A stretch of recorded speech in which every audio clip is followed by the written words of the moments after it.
Welcome, friends, to the Girl Mom Podcast. This is Kari, your host. So recently on Instagram stories, I asked my followers what topics they'd like me to cover in posts and podcasts this year. And the number one request was sibling rivalry and helping your kids be close. As a mom of 4 girls and someone who grew up in a large family, I was actually child number 4 and I have 3 sisters and 1 brother. This topic has always intrigued me. Mary Lauren was excited when I mentioned the topic to her because she's from a large family too. She's the only girl with 4 brothers, and so together we should have some good ground to cover. Whether you're listening to this episode alone, with your friends, with your daughter or your son, or with someone else, I pray that you find it helpful, hopeful, and relevant. Remember to leave a review or 5 stars ratings wherever you listen if you enjoy the messages here. Thanks for tuning in, and enjoy the show. Welcome back, Mary Lauren. I have missed you this past month. It's been a while since we have got to do a conversation because of Christmas, but I'm excited about this one. I think it's so different than what we've talked about before, and I'm really curious to see what you're going to say on the subject. This is a fun topic. It's interesting no matter what, but coming from you having 4 siblings and me having 4 siblings, I feel like we had to pray that the Lord would put order to our thoughts because of all the stories that come to mind and situations. I know it is. And, you know, it's funny because I wasn't really surprised that this was the number one topic moms asked for because I know from a mother's perspective, like, you know, I think about when I leave this earth, like, what do I want for my children more than anything else? And that would definitely be one of the top 3 things is I want my kids to always be close. And my parents were always big on that. Like my dad growing up, he was always telling us, you know, blood is thicker than water. You know, that means your family is going to always be there. Your friends may come and go, but your family is always there. Harry's family was the same way. His dad was very adamant on family. Even when they were talking about marriage, his dad would always tell them, you marry family. So you better like their family because they become your family once you're married. And I think probably both of those philosophies go back to his dad and my dad. They were from immigrants. You know, they were from families that immigrated from Greece and also from Italy and Poland. And so I think there was a lot of that ethnic mentality, which I love, of the importance of family. Because when the immigrants came to America, like that's all you had. Like you had to rely on your family and you were helping each other survive and make it. And so I really love that, but I do feel like it's really lost its relevance in our world today. Some people don't believe in the importance of family, but I feel very strongly that God created us to have strong families, that He wants our children to be close even more than we want our children to be close, and that is God's design. But as we all know, there are so many things that get in the way of that. Right. I think about, too, Acts 17, when He says that He places us in the boundaries of our land and the timing that He does so that we'll reach out and find Him, though He's not far from any one of us because it's in Him that we live and move and have our being. And I think about that in terms of family. It's just a crazy thought to think God placed us in the family He placed us in under the parents that gave us birth, you know, with the siblings that He willed into existence too. And so as funny and as lighthearted and as entertaining as it is to talk about sibling stories, it's a really powerful thing to realize God did place us in the family He placed us in. And He wills it to be this unified force in your life, that it's a foundation. It's crazy how many people's faith is so strong because of their parents' faith and because of their grandparents' faith. So it really is important to talk about and just seeing God's heart for the family, which is to be unified, you know? Oh, I agree so much with that. You know, like I said in the intro, I'm from a family of 5 kids, and I was number 4, and I was the most painfully shy kid. And it's funny because when I look back, I realized that being a shy kid in a family of 5 kids where we always had people at our house, and my brother was a huge basketball star. He was very athletic. He always had his friends over. They were always having parties. All these older kids were there. So I was really thrown into a lot of chaos and social situations, and I loved it. Like, I loved the excitement of it. But, you know, it was really just some of those situations and being in a big family that helped bring me out of my shell. I feel like it also toughened me up a little bit. If I had gone out into the real world being as shy and sensitive as I was when I was small, I don't think I would have made it very well. But I do feel like it prepared me for a lot of the things to come because I had to really, learn to toughen up and not be so sensitive over everything. And siblings will definitely do that for you, don't you think? Definitely. I mean, yes, I have 4 brothers. And so in terms of rivalry, which was something we were talking about earlier, it's, you know, I'm the only girl, as we've said, but watching my 4 brothers, you know, they all play football, they all play baseball, they all play basketball, they all want to be strong the tall, the most athletic, the fastest. I've just watched them year after year after year, just like constantly competing against each other.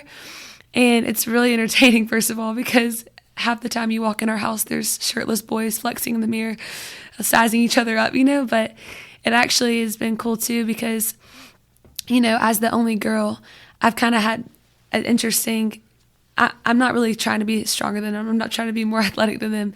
But I also, as a sister, like a female voice in their life that they actually, come to and respect. And I've just realized, okay, Lord, like, what is your will for me as their sister? Like, how can I paint the picture of how a girl should be, of how, how a girlfriend should be, how a future wife should be?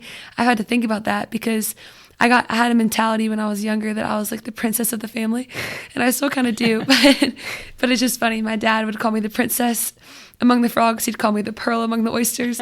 It was kind of like I never had to share anything. I had my own room, my own clothes, my own bathroom, and they were like thrown into like the bunk bed rooms, on lake trips and beach trips. And so I just kind of made it about me for a really long time. And I'm not saying that I still don't, because my dad still calls me the princess of the family. But no, the Lord really has just shown me, why do you think I've given you 4 brothers? Like, why do you think that I put you in the center of those boys? They protect me. They, as much as they pick at me and make fun of me, it's actually crazy just the way that God gave them this desire to just respect me. And like, they can say whatever they want to me behind closed doors, but then like in the world, that's really telling, like how do your siblings view you based on what they tell other people? I know, you're so right. And I guess you're like Jack in my family. So my brother, he's always been kind of the peacemaker. And I mean, even now, like, everybody loves Jack. I mean, he has such a good way of diffusing situations, and he's really even carried that into his friendships. Like, he's always been that peacemaker. And so it is fun having somebody in the mix that does that. And like I said, I grew up with 3 sisters, and I'm now raising 4 girls. And when you're talking about your brothers and how outwardly competitive they are, I think maybe with boys it's more obvious that they're competitive, and then with girls sometimes it's more that quiet competition that you don't necessarily say out loud, but it's happening. Right. So one thing I've tried to be aware of as a mom, and Harry too as a father, is just really celebrating each child, especially when you do have a family that's all the same gender. Right. And I've just always found it fascinating that I read one time that siblings share 50% of their genes. But I'm thinking, I've never met 2 siblings that are really alike. Like, they're always so different. And it occurred to me the other day, I was thinking, you meet a lot of kids who they're like their mom or they're like their dad. But I really don't ever meet a lot of kids that I say they're just like their sister. That's true. I think that they're very different. And Harry and I have talked about this. Like, I feel like that's God's graciousness. I feel like that's a grace from God that it makes it hard to compare them when they're that different. Right. And with my girls, they're all so different. And when they were little, it caused a lot of issues. They have very different personalities. I have, some that are really sensitive and some that aren't as sensitive. And so, we had to have so many talks when they were little because one might say something to hurt the other one's feelings. And I would have to pull her aside and say, hey, that might not hurt your feelings, but that's going to be hurtful to other people. And I knew as I was doing that as a mom that it's not just the sibling relationship that you're trying to help them with. It was a great opportunity to teach them these social skills that are going to help them in the real world. And, they need these skills, and that's where you learn how to get along with people. And I would always tell them that, if you two, like Ella and Sophie used to fight all the time. I mean, they're so close now, and it warmed my heart when Sophie decided recently she was going to Alabama and not Auburn. I mean, she and Ella cried about it, and I was like, I hated that for them, but it made me feel good that I'm like, they do love each other. I wasn't sure what would happen when they were little because they fought all the time. And usually it was Sophie was just trying to push her way into Ella's life. She just wanted her attention and her time. And the more she did that, the more Ella would push her away. And it just made for a really unpleasant home environment.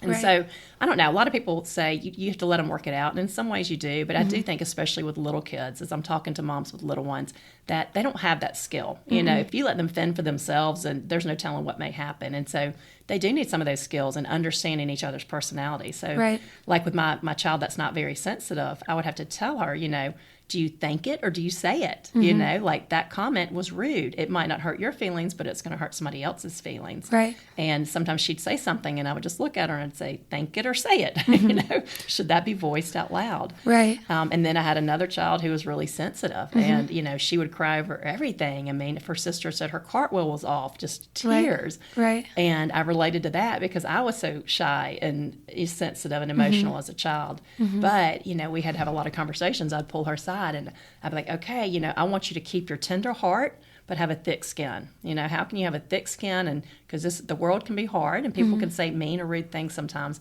but I don't want you to lose that tender heart that makes you so awesome. Right. And so we would do this little thing. We'd talk about the comment, somebody that said something mean that hurt her feelings. Then I would just tell her, let it roll off your shoulders.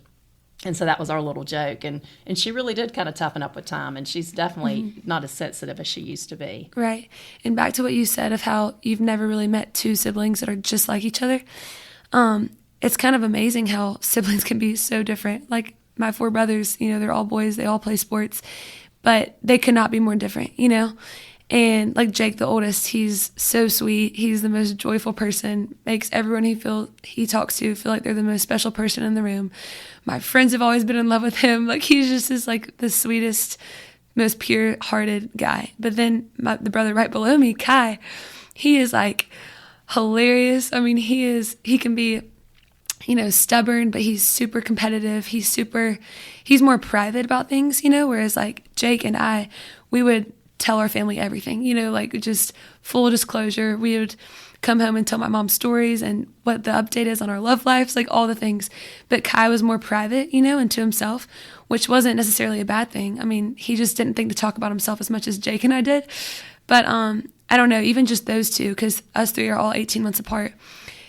I think it could be hard to look at your older sibling who is so different than you and to be like, wow, like the goal is to be like them, you know, or we're so different. My parents are so proud of him. Like, oh, I need to become just like him.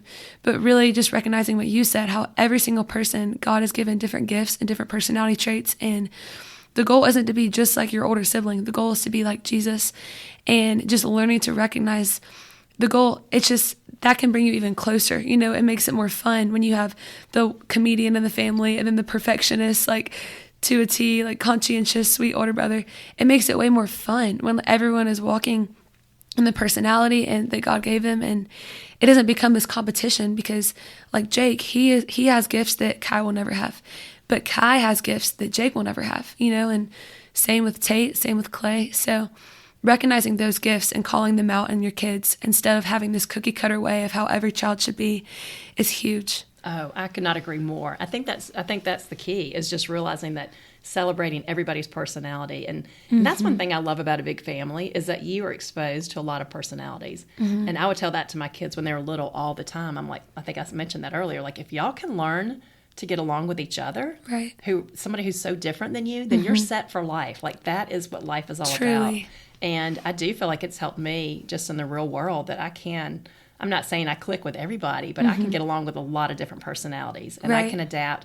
And even if somebody's different than me, I can appreciate these things about them or admire them or wish I had those same qualities because I grew up with so many siblings that are so different, and I see it in my children too. Right. And the way I sometimes feel as a mom, I feel like when a family is on the right track, I feel like the way it feels, and when I have these moments as a mom, this is when I think this is how it's supposed to be. Like this is good. This is what we're aiming for.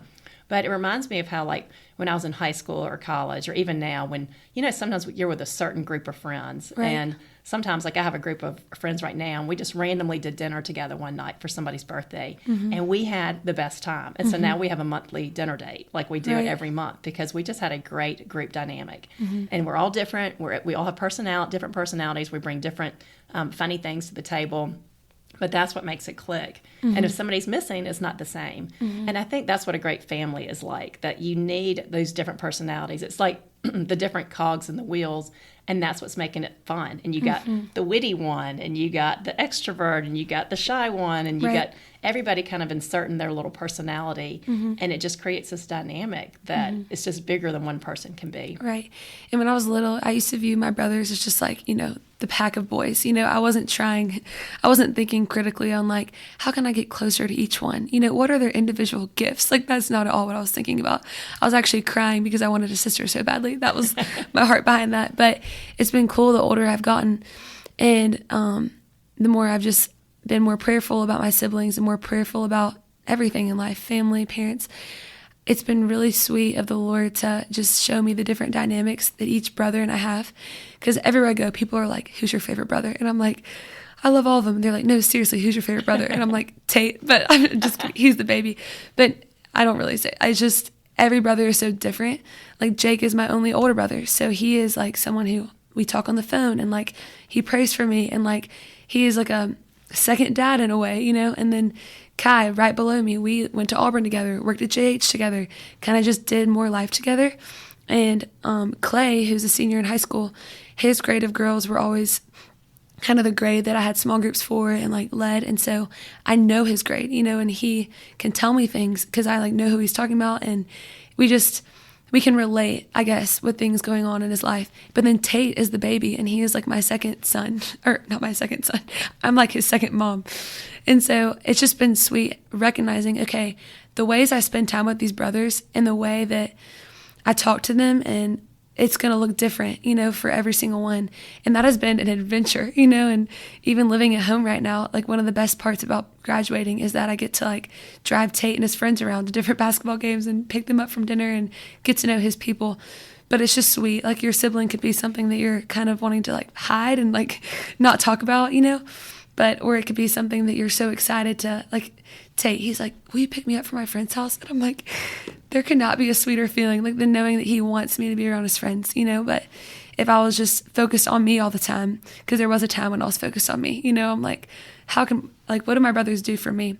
Because for so long I felt like they were trying to hold me back, Even in high school, going on dates with different guys, it was like no one was okay. Like I could go on a date with a football player, and they're like, no. Like, we know what they talk about in the locker room. Like, you can't do that. I'm like, okay.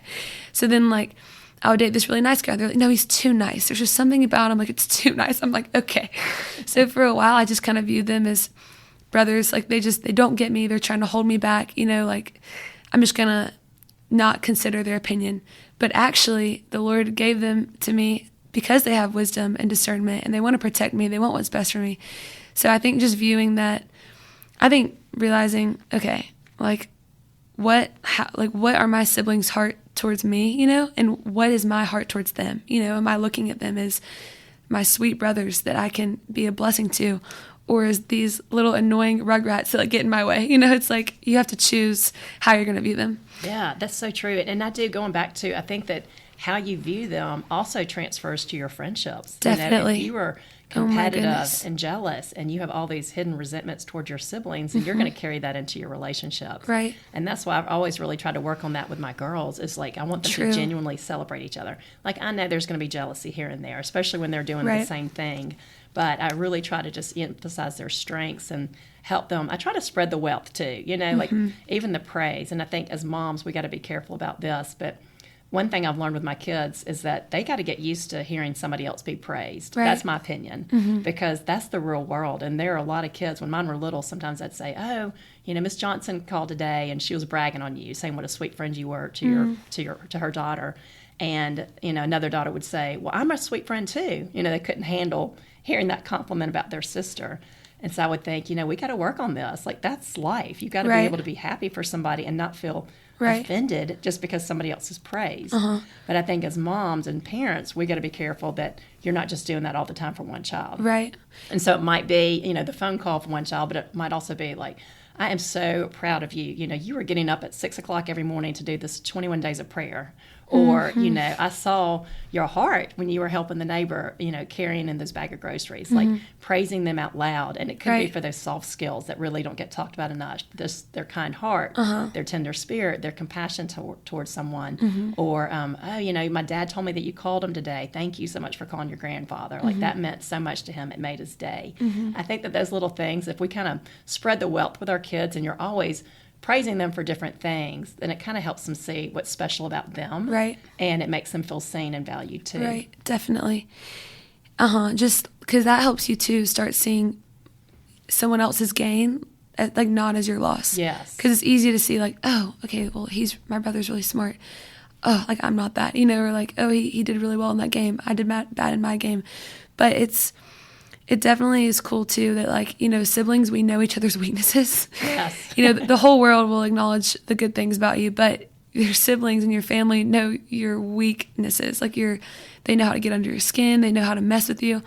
And so I think sometimes we can take advantage of that and use it as like a weapon to attack, and to divide and to get under people's skin. But I think trying to use that instead, my brothers are always going to make fun of me. Like I just have come to a time of accepting it, but I think it really is telling what they say about you when you're not around in the room. But this is cool because I feel like there were times when I thought I would like graduate from getting annoyed with my brothers, or having arguments with them.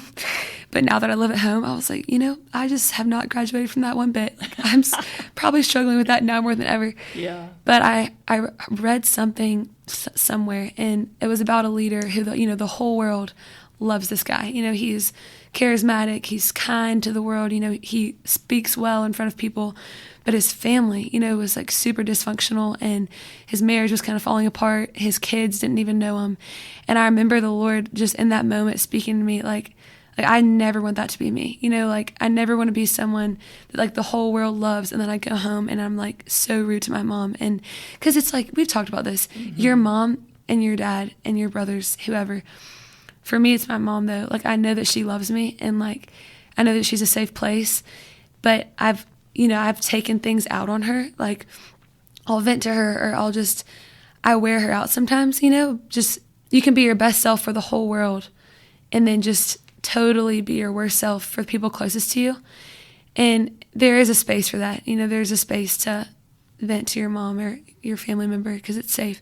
But I don't want to be someone that the whole world loves and then I have a dysfunctional family. Like I want my family to be the people that know me the most and the deepest, and that see me on my worst days and my best ones, to be the ones that can say, no, she is the real deal. Like I want them to be able to affirm me the most. So that's so true. And I actually, let's go back to that topic about putting on your best show for the world, and then we really become our real selves at home. Right. And actually, that was my chapter 1 in Love Her Well, and that was the chapter that resonated with the most moms, that I got the most feedback on. It's about just how criticism is the biggest thing that can ruin the parent-child relationship. But I think it's also the biggest thing that can ruin the sibling relationship. And sometimes we don't even realize we're being critical, but what happens is, we're tired when we get home, and we have been, had our guard up all day, or we've been putting our best selves for the world. And then we get home and we can relax, and sometimes we lose our filters and we drop our guards.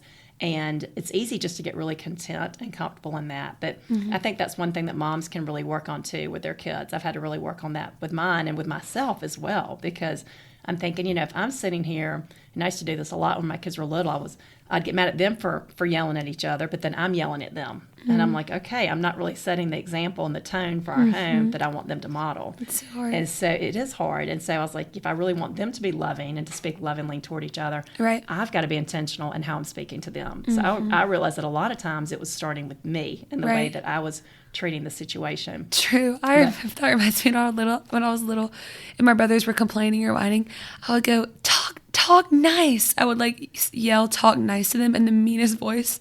And my mom said they would all just laugh because I'm like this little girl going, talk nice, in the most hateful voice.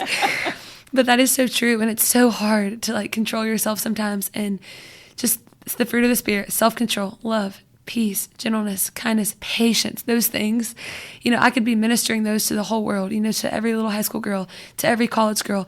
And I get home and my brother jumps on my bed and messes it up. And I'm like, Clay, it really is convicting when you realize, wow, I want to walk out what I talk, I know. And you're it could get kind of primitive at home. Definitely. Sometimes you're like, oh my gosh, like we said, we put on our best show for the world, right. But then we can really let our guard down. So I think that's something we can always encourage in ourselves as moms and also in the kids that we're raising. It's just like, you're, and I would tell mine this too, your friends will come and go, but your family's forever. And I want them to be close. And like I said earlier, my parents were big on wanting us to all be close. And before my mom passed away, I remember her saying, nothing would break my heart more than if you kids weren't close. Like that is the number one thing that she cared about. And we were talking earlier about Prince Harry's, the new memoir that's out. And that's what I keep thinking about. Obviously, I don't know Princess Diana, but I know that she had a mother's heart. And I just think about all those pictures I saw of her and her two little boys, especially after she got divorced. And it was just the three of them.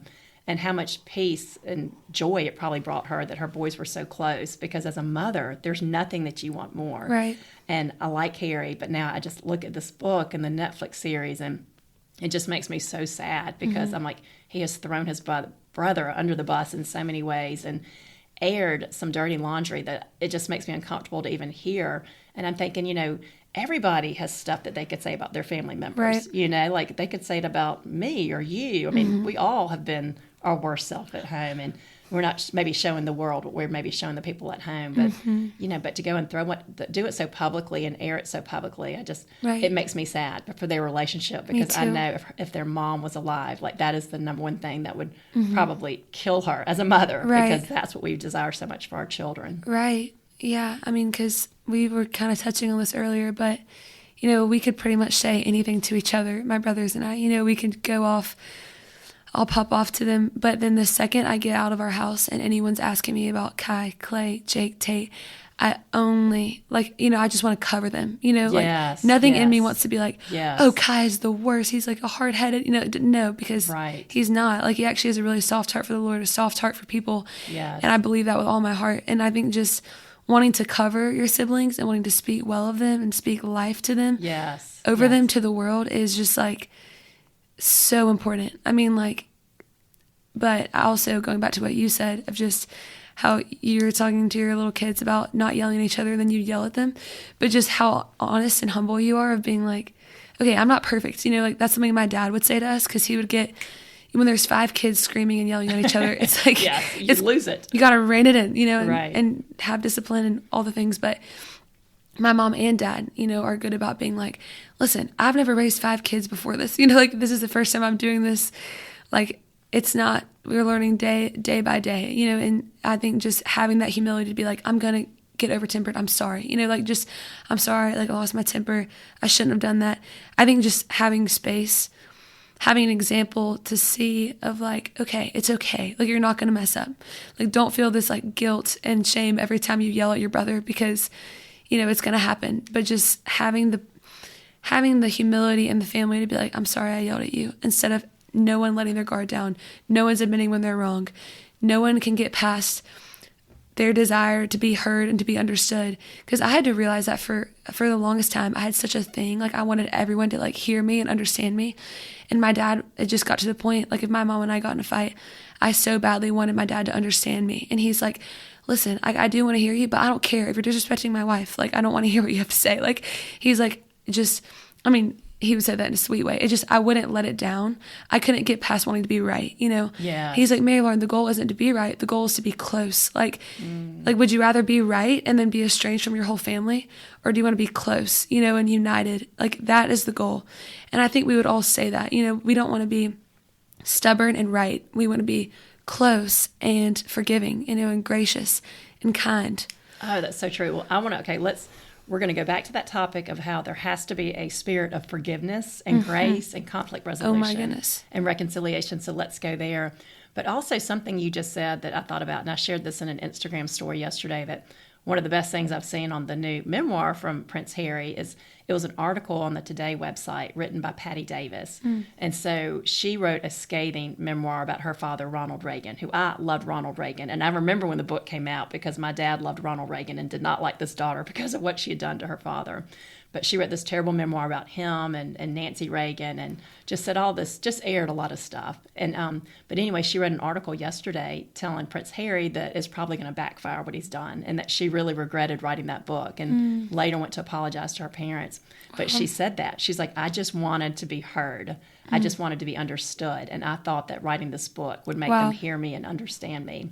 But like you said, it does the exact opposite. It just creates that division, and it takes what could have been done privately, that conflict and those tensions could have been handled privately, and it just airs it publicly and embarrasses people, and it makes it even harder to reconcile what you've broken. Right. So, but let's go back. Hopefully nobody's going to be writing memoirs about their siblings and their parents, anybody listening, but let's go back to the more practical stuff of how there does have to be that spirit of grace and forgiveness.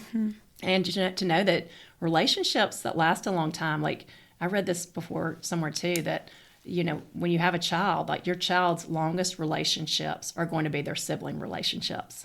And that's one of the many reasons why they're important. And I think, nobody understands my girls like their sisters, because nobody else knows what it's like to have me and Harry as parents. And nobody knows what it's like, what they were like at 3 years old or 5 years old. Like there's just so much there. And like you said, each other's buttons, each other's insecurities, what has made each other cry or those dark seasons you've gone through. But, any season or any relationship that lasts a long time is going to have ups and downs, and it's going to have good seasons and bad seasons. And you're going to make mistakes. And when you're living with people, whether it's siblings or roommates, you're going to make each other mad and make mistakes. And so there definitely has to be that spirit of grace and forgiveness and realizing that, okay, they're not perfect, but I'm not perfect either. And they do things that really annoy me, but I do things that really annoy them too. Definitely. And it does take a lot of that humility. It does. But going back to conflict resolution, and that's one thing I really had to learn as a mom, and I think I've mentioned that before, because we grew up in a family of 5 kids. It was just pretty scrappy. It was kind of every girl and guy out for themselves, but we got along, we're close, we all love each other, but we never really learned conflict resolution. Like my sisters and I, if we ever got in a fight, we just wouldn't talk for 3 days, and then when you started talking, the fight was over. So I've said this before, I carried that into my parenting, and it really caused a lot of relationship damage when my girls became teenagers, because I wouldn't apologize. I just would give them the cold treatment or wait for it to blow over. Wow. But those things never really go away. So that's one thing I'm big on now, and I try to teach my children. I'm like, don't make that mistake. Like, don't ever be, too proud to apologize, because, that affected my marriage too. Like Harry's very quick to apologize. He's very humble in that way, and I really have had to learn that skill. But really just teaching conflict resolution, and what an important life skill that is in any relationship, whether it's siblings or other ones. But, they say that conflict resolution and the ability to make repairs is the number one predictor of success in marriage. And this comes from America's top couples therapist. His name is John Gottman. He's like, the number one thing that successful couples do is they know how to circle back around and repair what they've broken. So the way I look at sibling relationships, or if you have an only child, it could be your child's relationship with their cousins or whoever else is in their circle that's helping teach them those dynamics, that when we're teaching them how to go back and say, I'm sorry, will you forgive me? Can we move on? To make those repairs, that you're really teaching them these skills that are going to help them in any relationship they have. That is huge. I'm just thinking about the number of explosive arguments or conversations where I'm being so dramatic, so expressive, won't stop talking, defending myself, explaining the situation. It's just exhausting. And I'm like, if I would just have not talked and been like, I'm just going to forgive them, just the amount of resentment and bitterness and exhaustion that would have been saved. I mean, I'm over here it's when you put it like that, of wow, I would way rather be wrong and close than alone in my room, all frustrated and prideful and entitled to whatever I'm feeling. And I also think when you choose your words carefully with your siblings, they start putting more weight on your words too.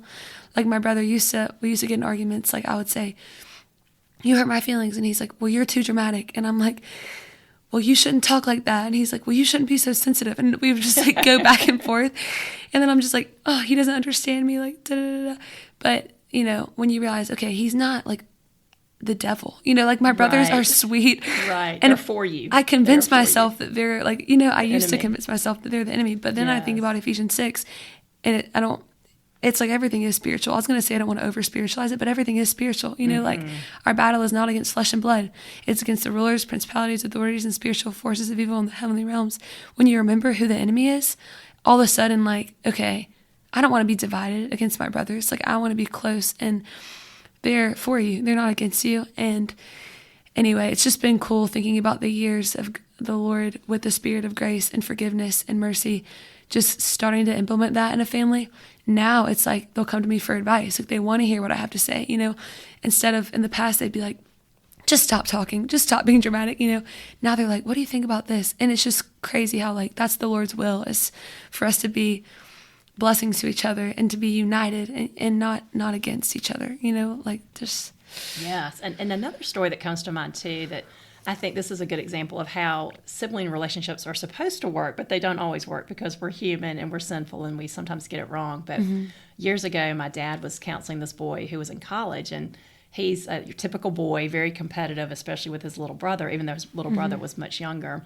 But he was complaining to my dad, that his little brother was outperforming him in middle school athletics, that he was already doing better in basketball than he did at that age. And he was upset about it, even though he's now in college. Right. And I think that's such a typical sibling dynamic. And I love what my dad told him. He said, I told him, you better hope he's doing better than you, because that means you did your job.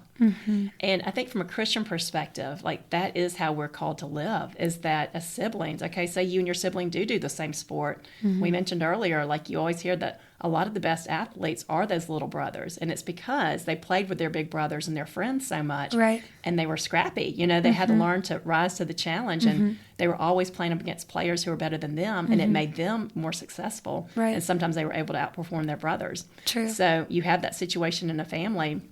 And I think these are good things for moms to talk about.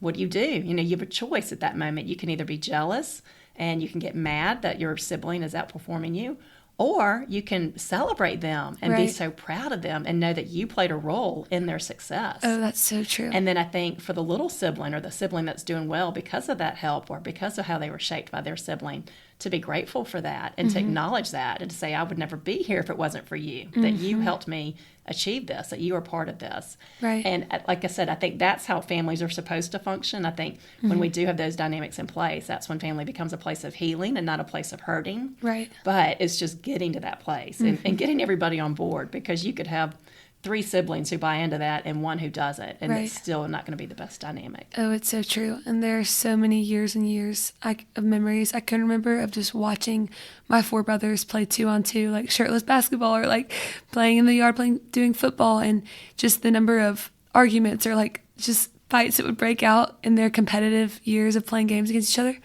But now, like my older brother who works and lives in Birmingham now, like doesn't miss a game, for Clay and for Tate. Love that. Kai will drive back from Auburn just to come to like Clay's senior night football game. It's just, they're each other's biggest fans.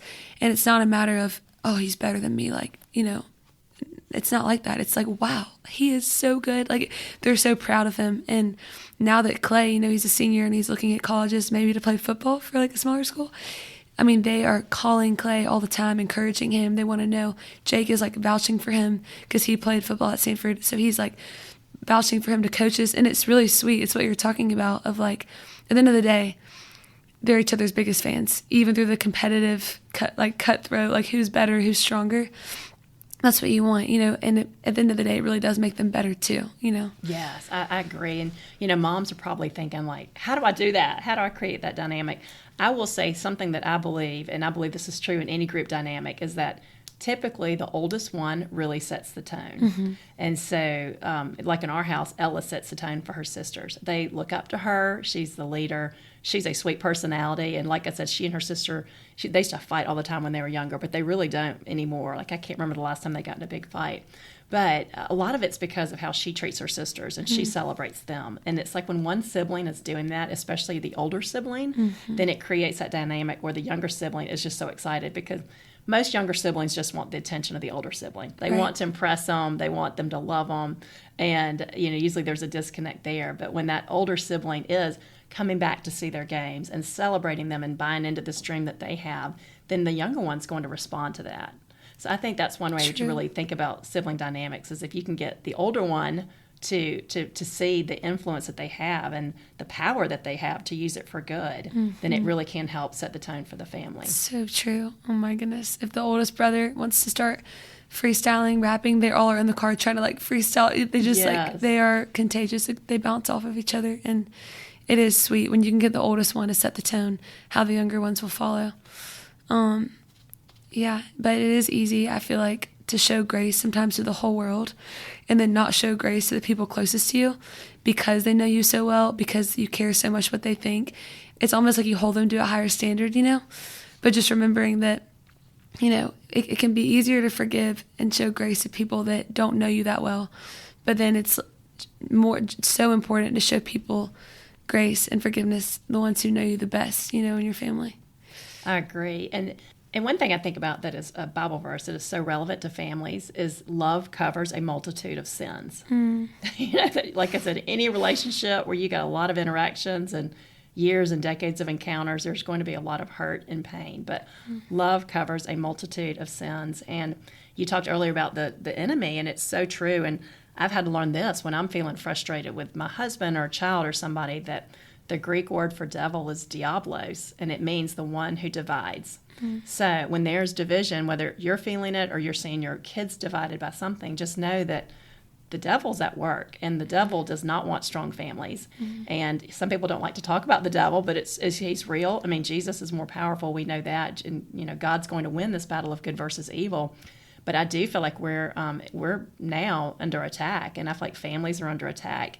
And the devil doesn't want strong families because they are such a place of healing and strength and celebration. And so that's one thing I'm seeing is that, a lot of kids today, they're facing a lot of problems, but they don't have that home network, and they don't have that security at home to really get through those problems. And so they don't have that support system they need. Right. And that's exactly what the enemy wants. Exactly. And so as moms, I think, just realizing the need to pray for your family. As you're looking for advice to help your siblings be close, pray for your kids, pray for protection from the enemy, pray for God to fill their heart with the spirit of truth and light and love. Just pray for God to work there, and just pray for God to give you the wisdom and the knowledge to know what you need to do to help these family dynamics. And just know that we're working against these forces we might not even see, but right. All this division and agitation and jealousy and resentment or whatever it is that tears families apart, that there's something underlying it, and we're under attack right now. And when you notice those negative things in your family members of, oh, he complains all the time, or like he's grumpy, or he whatever, instead of immediately reacting and being like, you complain all the time, you're grumpy, just taking that to the Lord first and being like, Lord, I pray that you soften his heart, and fill him with gratitude. Like, let him see how grateful he should be for your blessings and your favor in his life. Just praying, bringing it to the Lord. Because in James, he talks about submit then yourselves to God, resist the devil, and he'll flee from you. It's like, that is such an amazing practical tactic to outwit the enemy, and I mean, he says, flee from arguments, like demolish strongholds, take every thought captive, make it obedient to Christ. And so even recognizing maybe lies that people are believing, that it could sound stupid saying out loud, but a lie a child might be believing of, my parents are more proud of him than me, or my parents enjoy going to their games more than mine, or I'm disappointing my brother in this way, or I'll never amount to this. Just maybe even recognizing those lies and like confronting them or writing them or saying them out loud and replacing them with truth, like putting scripture in the house to read as like just, it really is powerful. And it sounds so simple, like obviously, but just that's how real it is. The enemy comes to steal and kill and destroy, and he prowls around like a roaring lion looking for someone to devour, and he has no power because the name of Jesus is over every name. And so, yeah, I think being quick to pray, not only privately for your family members, but if there's a moment, not only before dinner, but just being like, let's just pray together, like you're worried about this, you're annoyed with this and your brother, let's just pray about it right now. And it changes your mindset to wanting to attack that person for their flaws, to wanting to like go to war for them against the schemes of the enemy. Oh, that is so good. And it's so true. I used to do that when I had friends that wanted to carpool, like when my kids were in elementary school, like, hey, do you want to carpool?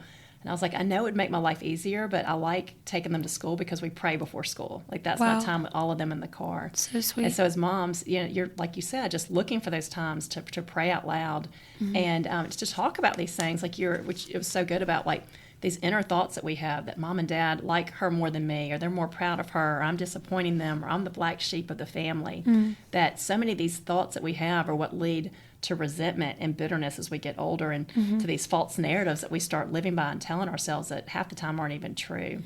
And so I think one thing we can do as moms, as our kids are little, is just helping them. Sometimes they don't even realize the thoughts that they're having, but just talking about sibling rivalry, talking about how common it is, sharing your stories from growing up of how you were competitive with your siblings, and then having them, write those thoughts out, like you said, like what are the lies that you think the enemy is telling you? Because there are forces trying to undermine our family. Right. I just think that the more that we can get all of this out into the light, into the open, and talk about it without embarrassment, to know that this is just so normal, right? And that when you grow up in a family, you're going to naturally compare yourself because everybody else is comparing you, and so it's hard not to. Right. But to not let that comparison get in the way of your relationship or being able to celebrate each other. Right. I'm even thinking about right now. It sounds kind of random, but just it really is rare now having all 5 kids together in the same place under the same roof at the same time, and it's funny how much we laugh and talk about memories of, being in a bunk bed room at the beach or the lake, or just all riding in the car together for hours, or having family movie night. All those little memories growing up of just being all together are things that I would credit those to being, one of the biggest reasons why we're still close, even while we're all in different seasons of life and schools and stages.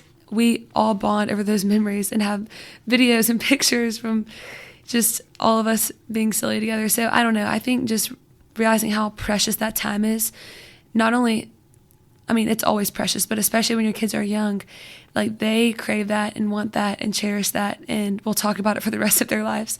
Yes. Oh, and it's so funny, and it's so interesting to me, like what their memories are, or like what my sisters and my brother and I talk about as our best memories. That It's not usually the big trips, which not like we did a lot of big trips, but it's not those big moments. It's those little things. Like it really is. When we all had our friends spending the night, we were doing a nerd contest, or just crazy things like that. Oh, but like, even Harry and his sister. So he has a sister that's a year above him and a sister that's a year below him. And I've never seen 3 siblings that are so close. Like they do not fight. Like even when they have a problem that they have to solve together, that they kind of know their strengths, and they don't say, well, I did this and you need to do this. And, they just all give what they can. I don't know. They just have a really good dynamic. But, people used to always ask his mom, like, what did you do to make them so close? And she's like, I don't know. They were always together. They were in high school together. They were in college together. All their friends knew each other. Wow. But when you listen to them talk about their childhood, their best memories are what they used to complain about. So they're Greek, and so they grew up in Gadsden. Gadsden's not exactly a very Greek Orthodox town. So there were only like 3 Greek Orthodox churches in Alabama, and so they had to drive to Birmingham every Sunday. So they had this tiny car, so every Sunday they would cram into their dad's tiny car and drive to Birmingham, and then they were here all day, because then they would go to Aunt Elsie and Uncle Arthur's house, and they'd have a cookout and spend 5 hours with all the relatives, and then drive back home. Right. So when you're growing up and when you're a teenager, that is not your idea of fun. And so they griped and they complained, but it's so funny because like now they talk about like those memories in that car are like their best memories. And so I think as moms, sometimes we underestimate just the value of just being together and those funny moments that spontaneously happen, just as you're living life. My girls, I think about how they talk about, oh yeah, remember that time you had to go get stitches because it was when Dancing with the Stars was on, and they were dancing around in my high heels, and one of them fell, and the heel hit her in the head, and we had to go get her stitches. And at the time, I'm like, oh my gosh, but those are the memories that last and that really kind of bond you for life. It's true. And it's crazy how little it takes. We think we need to go on huge, expensive trips or have these crazy, elaborate plans. But my brothers and I, we all, like, the times where we were, like, crying, laughing, like, couldn't breathe, we were laughing so hard, and is when we were, like, in a bunk bedroom together, at the lake or something, just doing nothing, like, no TV, no phone, just playing some type of game or, like, watching each other wrestle. I don't even know, but that is so true. The smallest things are what we remember forever, and I would just pray for those moments. I'm still praying for them, just for the Lord to continue, because he's so close. Like we said at the beginning, it's in him that we live and move and have our being. He's so willing and ready just to like make a moment so special like that. And so, yeah, I just want more of them. Yeah. And something I've been thinking about lately is that sometimes what messes with our idea of family is what we're seeing on social media.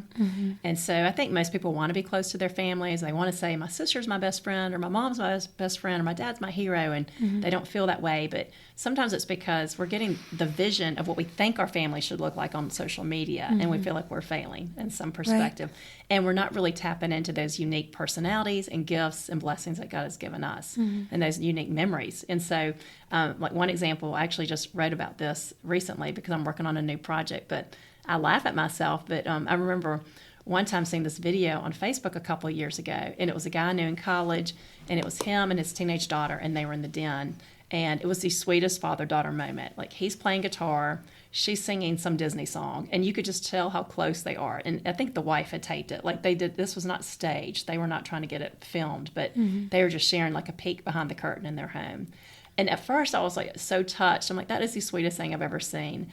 And then I started thinking, oh, I want that for Harry and my girls. And so my mom mind starts plotting. I'm thinking, okay, how can I make that happen in my home? Okay, like, first Harry needs to take guitar lessons. And then the girls need to have singing lessons. Oh, no. And then I got to convince them that this is a good idea, make them want to do this. Oh, and we do this as moms, like, you know, whether we admit it or not, we got something like, I want to match that memory that I see that family making on social media. And then I started just dying laughing because my husband, as you know, is awesome. Like, I tell my girls all the time, they hit the daddy jackpot. Like, he's amazing, but he has no musical ability. Like, I mean, the thought, then I started thinking of him singing and playing guitar, just made me laugh because that's so not him. And I realized, I was like, you know, that's the enemy trying to get to me to make me look at somebody else's family as the vision of how my family is supposed to look. Right. So that's what I want to really encourage anyone listening to do too, is just look at your family and the memories that you're making already and the things that are natural to you. Right. You know, Christmas, I think one of my favorite Christmas memories we do as a family, obviously we do the matching pajamas like every family, but right before bed on Christmas Eve, Harry always reads the girls 'Twas the Night Before Christmas. And they have this little thing that they all sleep in the same bedroom. Like, they will take a mattress off one of the sisters' beds and put it in Ella's bedroom, and they all sleep in the same room. And the next morning when they wake up, Ella's allowed to go down first, but and then she comes up and tells them when it's time to go down to our room and get us, and then we all go in. But it's really like those little traditions that they love the most. It's not the big, fancy, elaborate things. It's just those traditions that they look forward to every year, especially the ones that started in childhood, like the putting the mattress on the floor and all sleeping in the same room, that they're carrying into adulthood. And it takes the pressure off, realizing that the things from God we don't strive for, we don't control, we don't manipulate. You know, it's like they're just gifts. And every family, it's cool how every family looks different, because things that are traditions in my family, or, you know, rhythms or yearly things we look forward to, pretty much all have to do with sports or wiffle ball or kickball or some type of game. And that's great. But then I have friends that are either only child or they have one or two siblings, and they just love, you know, watching a movie with their family on a certain day of the week or month, and going to a special dinner spot, or just, it doesn't matter, you know, it's not about the outward thing. Like, it's people that look at that outward situation or trip or game, but the Lord is just, you know, looking at the heart. And I feel like the heart of all of this is just to be close with the family that God's given us. And I love that he wants to take the pressure off. You know, he already wants to do it. Yes. And also, I just want to encourage any moms that are listening that if your kids are fighting, especially if you got little kids fighting, like, don't lose hope. And even my sisters and I, sometimes those are our best memories of the fights that we used to have. Like, you know, you don't think it at the time. It feels like their life and their relationship will be ruined forever. But like, I still have a friend that didn't grow up with a sister, my friend Greta, and she still talks about this fight that she witnessed between me and my sister over a Cinderella sweater. And I'm like, I don't even remember that fight because it was one of like 10,000. Right. But she was petrified. She's like, I've never seen anything like it. She still talks about it to this day. I mean, we were friends in 8th grade since then. And so, but I think it's hilarious. It is hilarious. It doesn't, you know, faze me. It didn't faze me back then to have a fight with my sister because it happened all the time. And so, you know, and we're close today, so I just don't want parents to lose heart and think that just because your kids are arguing that it's all over, that it's hopeless, because that's part of it. And obviously it's good to be sensitive to the season of life everyone's in, but I mean, we're like, remember Kai's like hormonal days? Like, he was just like, like, we joke about it all the time. But I think just what you said, being a peacemaker in that, and obviously we're not gonna, but it kind of helps the person be more lighthearted and like not take themselves too seriously. When siblings are like, oh, a little grumpy, like little sad boy, it's like it kind of helps you not take yourself so seriously to make light of it. But it also just reminds me of the truth that God literally does work everything out for our good. Like even the fights, even the mistakes, he somehow makes everything beautiful in its time. And like things that were complete falling out, like bawling, crying, explosive arguments are now like just another story and like example of how God can make things new and use everything. Not that we look for those huge explosive arguments, but it's just cool how he can redeem everything, like in the past, present, and future. So don't lose heart. That's what you said. Just don't lose heart. Oh, and something else for moms to keep in mind too, that, say you mentioned, child's hormonal or going through one of those seasons. We have definitely had that. But something I've realized in my house, and I saw this happen with two of my daughters when they had a stressful year in school. Like school was so stressful that it changed their personality and made them grumpier and more irritated and short-tempered with their siblings.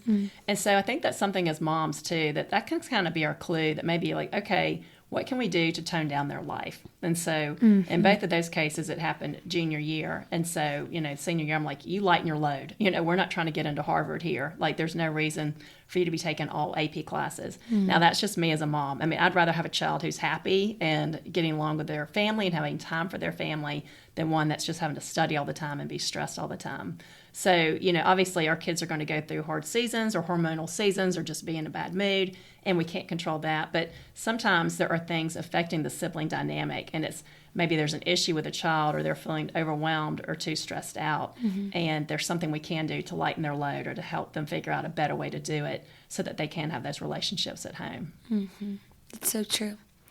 Yeah.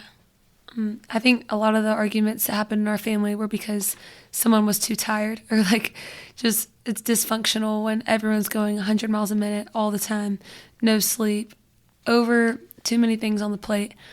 So yeah, a lot of it isn't nearly as deep as it seems. It's just like someone needs to take a nap. That's right. A nap can help a lot of things. Take a nap or take a break. Right. Yeah. It is cool though how for so many years my brother, I would kind of just want to stiff arm them when it came to things in my personal life. And now it's like, I want to tell them everything. Like, I don't want to even go on a date with a guy that they don't all love and respect.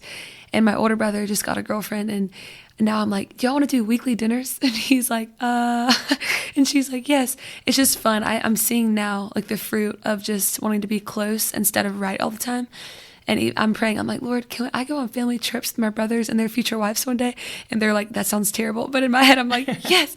I don't know. I think that's his heart, just for us to be close, not perfect, not never arguing, not never disagreeing, not being the same person, but just, seeking the Lord with who he's calling us to be and celebrating what that looks for each one of us has been huge.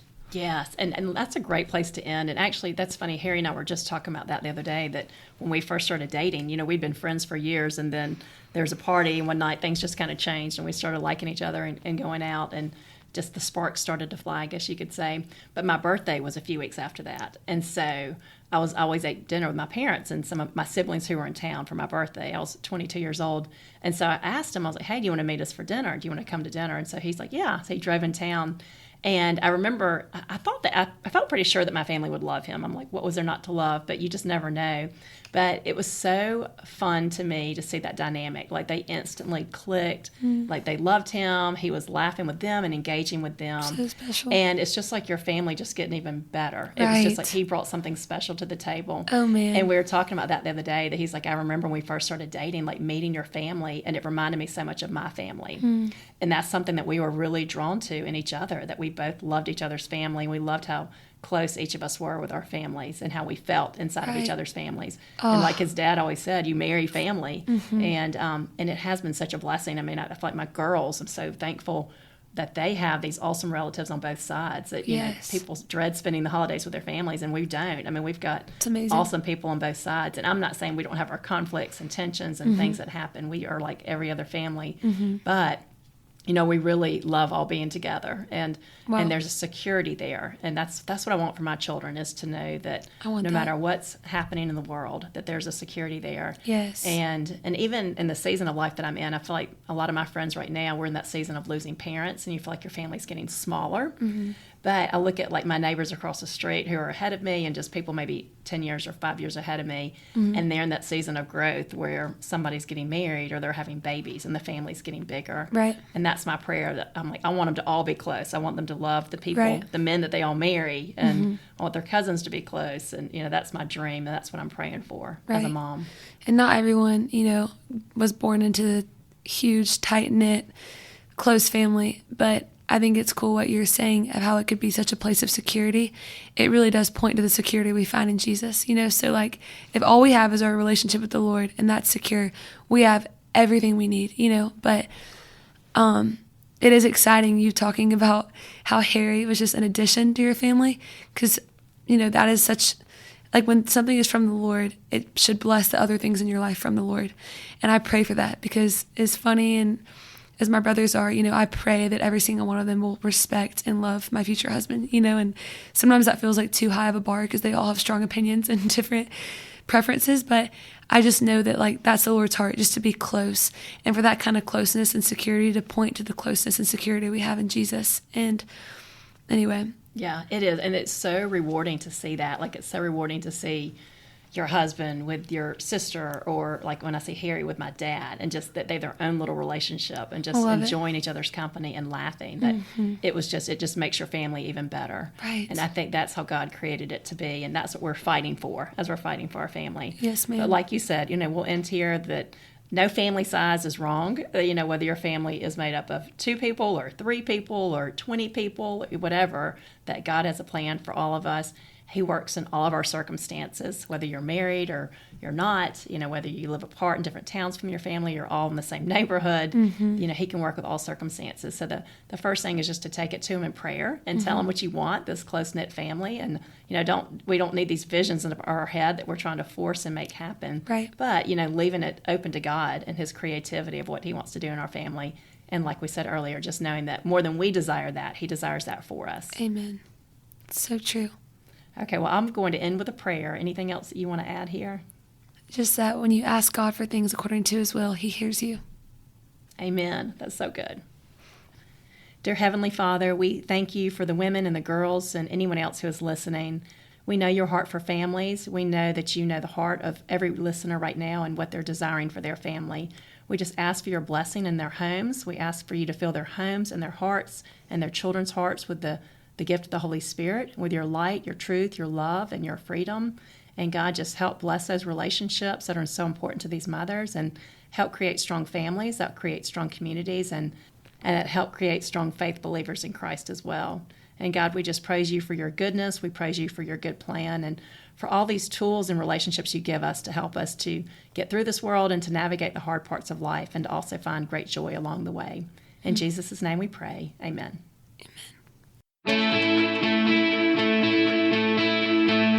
Friends, thank you so much for tuning in today. I'm so grateful to have you here. And if you enjoyed the show, please follow the Girl Mom Podcast on iTunes or wherever you listen, and leave a ratings or review so others can find these messages too. Also, my new book for moms, called More Than a Mom: How Prioritizing Your Wellness Helps You and Your Family Thrive, is now available everywhere books are sold. This book is for girl moms and boy moms, and full of encouragement no matter what season of parenting you're in. Find the link to this book and my other books in the show notes. Thanks again for your support, and have a great day.